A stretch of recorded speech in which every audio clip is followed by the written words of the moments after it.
¿Les parece si empezamos ya? Listo, ya podemos empezar. Bueno, entonces, hola, muy buenas tardes, doctor. Mi nombre es Valeria Mosqueda, soy estudiante de medicina de la Universidad de Sonora y estos son mis compañeros.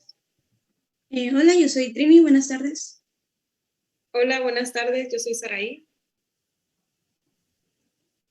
Hola, buenas tardes, yo soy Vianney. Hola, buenas tardes, soy Juan Carlos. Y pues falta nuestra compañera Vero, que por problemas de conexión no se pudo pues conectar. Hoy nos comunicamos con usted para entrevistarlo acerca de la enfermedad del Parkinson y su tratamiento farmacológico.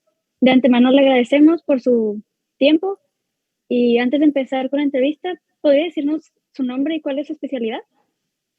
Claro que sí. Bueno, yo soy el doctor Miguel Ángel Hernández, soy neurólogo pediatra. Ok, gracias, buenas tardes. Primero que nada, ¿nos puede dar una introducción de qué es la enfermedad de Parkinson, por favor? Claro que sí. Bueno, la enfermedad de Parkinson es una de las enfermedades llamadas neurodegenerativas. ¿Qué quiere decir esto? Que es una enfermedad de inicio en edades más o menos los 40, 50 años, más común después de los 50 años, dependiendo de la variedad. Más adelante vamos a hablar de esto. Y tiene una incidencia aproximada del 0.3% global. En México, como muchas de las demás enfermedades y todo el sistema de salud, no permite tener una estadística confiable. Entonces tenemos estadísticas globales que hablan acerca de una incidencia de entre 4 y 4.6 millones de casos en el mundo, en personas, como hemos comentado, mayores de 50 años. Esta enfermedad a grandes rasgos va a afectar a lo que son las neuronas dopaminérgicas. Estas neuronas dopaminérgicas se encargan de un sistema motor que le llamamos, que esto nos va a llevar a lo que es todo lo que es el movimiento del cuerpo. Es como que el motorcito de la regulación del cuerpo. Este sistema motor se encuentra en lo que son los ganglios basales y, como les comentaba, se va a encargar de gestionar o de manipular todos los movimientos que nosotros generamos, desde las manos, extremidades, la expresión facial, que es también muy importante. Y esta enfermedad básicamente abarca lo que es un temblor, que es generalmente asimétrico, es un temblor en reposo, y genera también que la persona tenga movimientos lentos, movimientos como en cámara lenta. Genera rigidez muscular, son movimientos cortos, pasos cortos, una marcha que le llamamos festinante y con los brazos caídos. Y alteración también de lo que es el equilibrio y la postura. Es muy importante recalcar o hacer la diferencia entre lo que es la enfermedad de Parkinson y lo que es un parkinsonismo. El Parkinson es esto que les comenté, hay una disminución de las neuronas dopaminérgicas en una parte específica del cerebro, que son los núcleos basales, y hay otra manifestación que son el parkinsonismo. Aquí este parkinsonismo puede ser producido por muchas otras cosas, puede ser por agentes tóxicos, por medicamentos, por otras enfermedades metabólicas como enfermedad de Wilson, ¿sí? Eso sería como que un panorama general de lo que es la enfermedad de Parkinson. Ok, gracias. Y la siguiente pregunta es, ¿cuáles son los factores de riesgo para desarrollar esta enfermedad? Bien, en cuanto a los factores de riesgo, es una enfermedad que todavía no se tienen así estipulados, algunos con evidencia científica, sin embargo han existido asociaciones, ¿sí?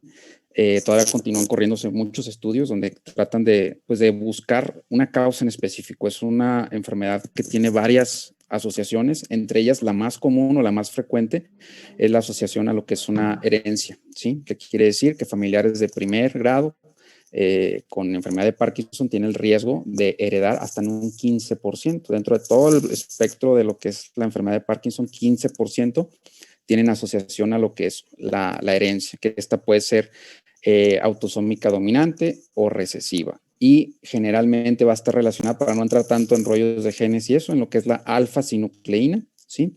Eso es la cuestión genética. Otro de los factores de riesgo, obviamente, es el envejecimiento. Pacientes arriba de 50 años, sobre todo su pico está entre los 65, 70 años, son más propensos a esta enfermedad.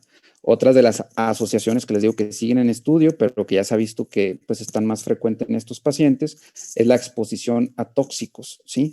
generalmente en áreas donde se maneja mucho la agricultura, pesticidas, herbicidas, son más propensos a este problema.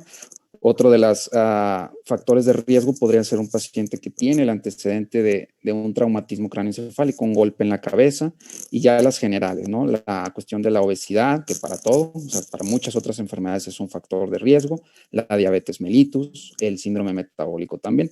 Esos son los factores de riesgo. Los factores protectores, se ha encontrado también que pacientes que desde niños han hecho ejercicio, hay una reducción en el 30% con la enfermedad de Parkinson. Entonces, se considera como un factor protector.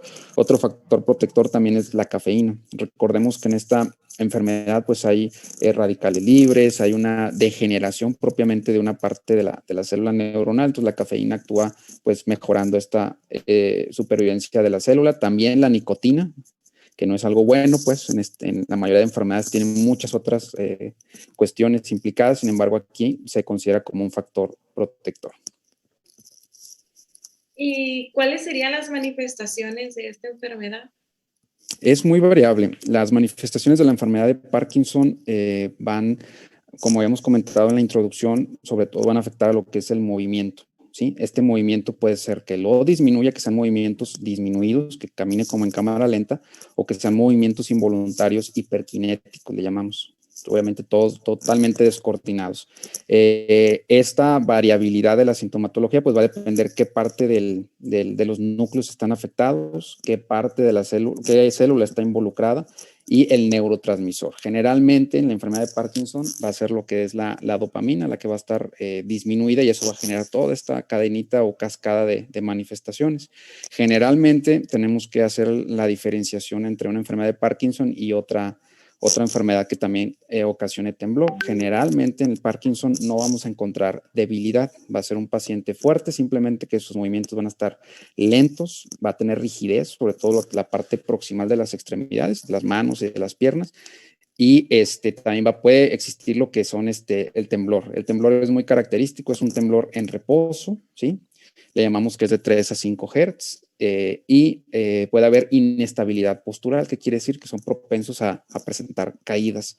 Esos entre las manifestaciones pues más comunes. Esta debilidad también nos puede llevar a encontrar algunas fases características en la cara de los pacientes, como es la retracción palpebral, que les genera una cara como de asombro, los ojos se le ven como un poquito más exaltados. La hipomimia, de repente parece que tienen inexpresibilidad facial, o sea, no tienen las facciones como nosotros por la misma debilidad, ¿sí?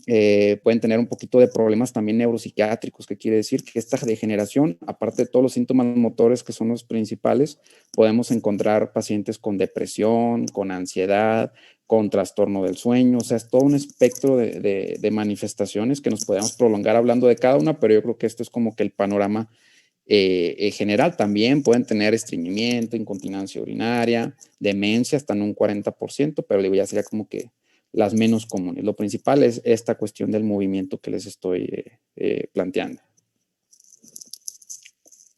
Muy bien, ¿y cuál es el tratamiento de la enfermedad? Bien, el tratamiento se divide en 3 situaciones: la farmacológica, que pues es la más utilizada; la no farmacológica. En la no farmacológica vamos a tener que hacer cambios en el estilo de vida del paciente. Si es un paciente obeso, pues empezar a hacer, mandarlo a nutrición, a que empiece a perder un poco de peso, alguna actividad ocupacional también, porque son pacientes con depresión. Entonces, toda esta cuestión va en la parte no farmacológica. Bien importante, dentro de esta parte no farmacológica está la rehabilitación para ir deteniendo un poquito la discapacidad que llegan a tener estos pacientes. La otra cuestión es la medidas quirúrgicas, la cirugía, que esa la dejamos generalmente como última opción, y es cuando falla el tratamiento farmacológico y el no farmacológico. A grandes rasgos, el medicamento que más vamos a utilizar es la levodopa. Sí, este medicamento, ¿se acuerdan? Les había dicho al inicio que había una depresión de dopamina en el sistema nervioso central. Entonces, este medicamento ayudamos a que suba el nivel del neurotransmisor y se controlen los síntomas motores. Bien importante recalcar que si un paciente no responde a este medicamento, hay que estar reconsiderando el diagnóstico, porque hay situaciones que nos generan un parkinsonismo, hay muchas otras variantes. Entonces, siempre tener en cuenta esto y siempre se va a asociar lo que es este medicamento con otro que le va a ayudar a que llegue al sistema nervioso central, a que cruce esa barrerita que tenemos que se llama barrera hematoencefálica. Entonces, generalmente el tratamiento farmacológico va a ir la levodopa junto con un medicamento que se llama carbidopa. Esto es para asegurar que atraviese el medicamento hasta en un 80% esta combinación. Esta combinación ayuda mucho sobre todo para el temblor, y para lo que menos ayuda es para la inestabilidad postural. Eso todavía no logramos que tengan un buen control. La venlafaxina para pacientes, como lo hemos comentado, con depresión es una buena elección también, y ir manejando las cositas que vayan saliendo. Si tenemos trastorno del sueño, pues generalmente ajustamos la dosis nocturna. También resaltar que este medicamento es como que tenemos que tener mucho cuidado porque el exceso de dosis o la falta de dosis te va a generar mucha variación en el cuadro clínico, ¿sí? Y también tener mucho cuidado porque existen medicamentos que nos pueden dar un parkinsonismo. Al inicio yo les comenté que soy neurólogo pediatra. Entonces, a mí la verdad es que en los niños es bastante raro tener Parkinson por la edad de presentación. Sin embargo, podemos tener parkinsonismo, ¿sí? Ese parkinsonismo es derivado de fármacos como efecto adverso. El niño que va por una gripe con vómito, etcétera, y el médico le receta, por ejemplo, un medicamento que se llama metoclopramida, que es bastante común. Este metoclopramida le da una dosis inadecuada al niño, una dosis más alta, y el niño llega con síntomas parecidos al Parkinson, con temblor, con síntomas que llamamos extrapiramidales, con distonías, etcétera. Entonces, también tener en cuenta que hay medicamentos que nos pueden agravar o generar este tipo de problemas. Bueno, doctor, y por último, ¿no? ¿Hay tratamiento que está contraindicado o hay alguna contraindicación en algún tipo de personas? Sí, generalmente el tratamiento tiene que ser individualizado, como lo comenté ahorita. Ese tratamiento debe de ser viendo la situación del paciente. Si es un paciente que predomina el temblor, si es un paciente que predomina la inestabilidad postural, la rigidez. Entonces, en ocasiones, contraindicaciones como tal es que si el paciente tiene mucha inestabilidad postural, no le va a ayudar tanto el medicamento de base que hemos platicado. Evitar sobre todo medicamentos como los que ya he comentado, metoclopramida, hablando de las contraindicaciones, metoclopramida, algunos antiepilépticos, si el paciente aparte tiene epilepsia, la fenitoína, el valproato, si tiene algún problema, por ejemplo, los pacientes como tal tienen hipotensión. Los pacientes con Parkinson es muy común que tengan hipotensión. Entonces, ¿qué es la hipotensión? La presión baja. Si van con algún médico y les dan medicamento como el captopril, etcétera, algún medicamento que baje la presión, pues sería como que un problema, ¿no? Nos puede llegar a generar algún problema fuerte. En cuestión de medicamentos antidepresivos, es muy común que no se prescriban teniendo el panorama de que el paciente tiene Parkinson y le pueda generar también problemas. Entonces ahí en la depresión sería la venlafaxina el medicamento pues de elección para evitar los efectos adversos.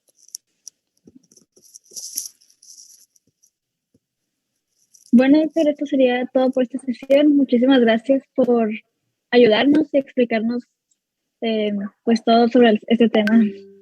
Excelente. Pues gracias a ustedes por el interés. Gracias. Gracias. Nos vemos. Gracias. Muchas gracias. Muchas gracias. Luego.